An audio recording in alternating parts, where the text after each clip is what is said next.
اللہ کے شکر سے الحمدللہ اللہ نے مجھے 2 مدرسے دیے ہیں، اور میں ایک میرے دل میں جو بڑی پریشانی ہے وہ سامنے رکھتا ہوں کہ بھائی اگر کسی کے گھر میں خدا نہ خواستہ کوئی اموات ہو گئی ہے، موت ہو گئی ہے، تو اس پہ آنسو کون بہائیں گے؟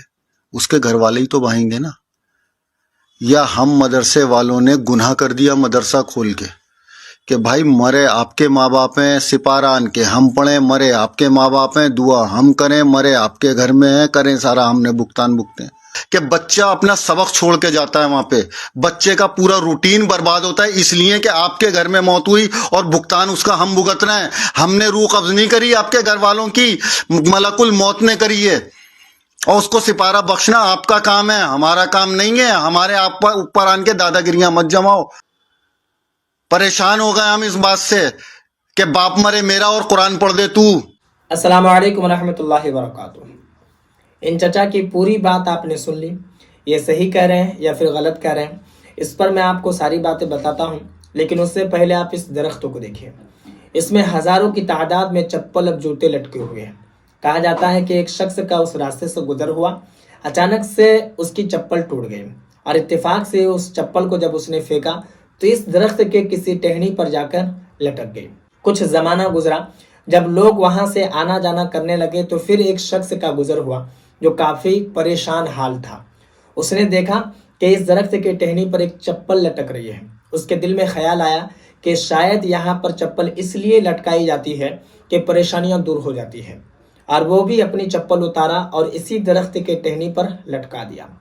اسی طریقے سے بات پھیل گئی، اور جو بھی لوگ پریشان حال ہوتے اسی درخت کے پاس آتے اور اپنی چپل اور جوتے لٹکا جاتے، جو کہ ہزاروں کی تعداد میں آج چپل اور جوتے لٹکے ہوئے۔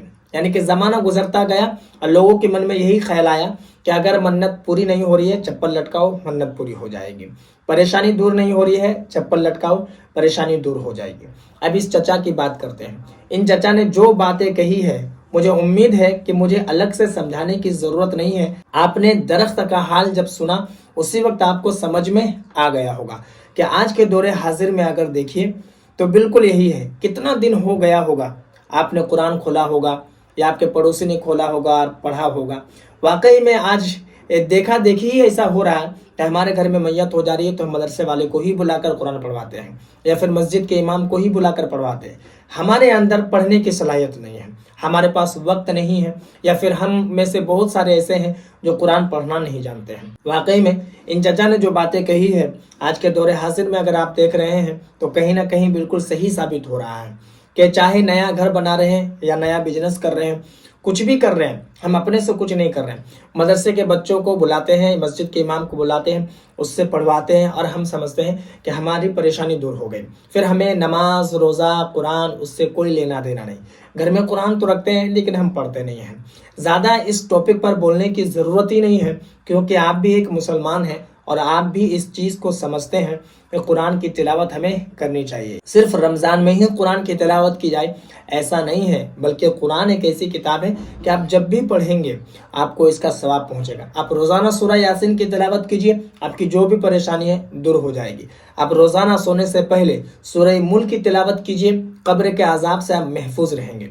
آپ روزانہ سورہ بقرہ کی تلاوت کیجئے، انشاءاللہ گھر کے جو بھی بھوت پریت جنات والے معاملات ہوتے ہیں وہ دور ہو جائیں گے۔ آپ قرآن شریف کے روزانہ سورہ واقعہ کی تلاوت کیجئے، انشاءاللہ اگر غربت ہے تو امیرے میں تبدیل ہو جائے گی، یعنی کہ اللہ تبارک و تعالیٰ غیب سے امداد فرمائے گا اور کمائی کے ہزاروں راستے آپ کے لیے کھول دے گا۔ ساری چیزیں قرآن میں موجود ہے لیکن ہم پڑھتے نہیں۔ جب بھی کوئی مسئلہ ہوتا ہے، یہ چچا کی بات واقعی میں صحیح ہو رہی ہے کہ مدرسے کے ہی بچوں کو ہم بلواتے ہیں اور پڑھواتے ہیں، اور ایسا لگتا ہے کہ ساری پریشانیاں ہماری دور ہو گئی۔ ہو سکتا ہے کہ میری بات بھی آپ کو بری لگے، اس کے لیے میں معذرت چاہتا ہوں۔ مجھے بولنے سمجھانے میں کوئی کمی بیشی لگ رہی ہو تو آپ میری اصلاح کر سکتے ہیں۔ باقی اس ویڈیو کو جتنا ہو سکے مسلمانوں میں ضرور شیئر کر دیں، تاکہ اس بات کو تھوڑا سوچے سمجھے کہ ہمیں قرآن کی تلاوت کرنی چاہیے یا صرف لوگوں سے ہی کروانی چاہیے۔ باقی اگر آپ نئے ہیں چینل پر تو چینل کو بھی ضرور سبسکرائب کر لیں۔